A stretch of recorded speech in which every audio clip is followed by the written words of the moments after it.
మండల కేంద్రమైన రాయవరంలో బీజేపీ మండల శాఖ అధ్యక్షులు శాఖ దుర్గా శ్రీనివాస్ ఆధ్వర్యంలో ప్రధానమంత్రి నరేంద్ర మోడీ చిత్రపటానికి పాలాభిషేకం చేశారు. జీఎస్టీ తగ్గించి దేశ ప్రజలకు మహోపకారం చేశారని హర్షం వ్యక్తం చేస్తూ పాలాభిషేకం నిర్వహించారు.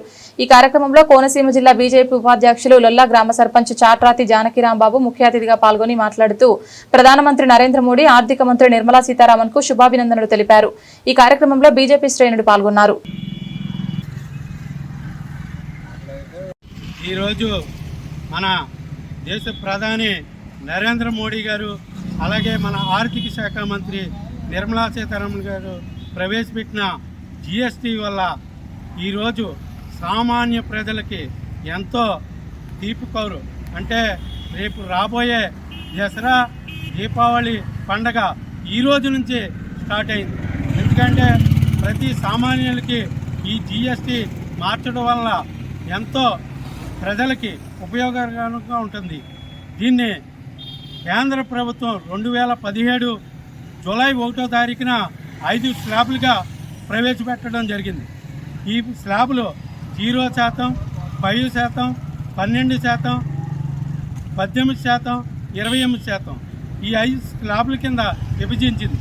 ఇప్పుడు దీన్ని 3 స్లాబుల కింద విభజించింది. 0%, 5%, 18%. ఈ విభజించడం వల్ల మన దేశ ఆర్థిక వ్యవస్థలో ఆదాయం దాదాపు 85,000 కోట్లు కోల్పోతున్నాం. కానీ వినియోగదారుల్లో కొనడం వల్ల మనకు 1,09 కోట్ల ఆదాయం పెరగచ్చని ఒక కేంద్ర ప్రభుత్వం ఒక అంచనాకు వచ్చింది.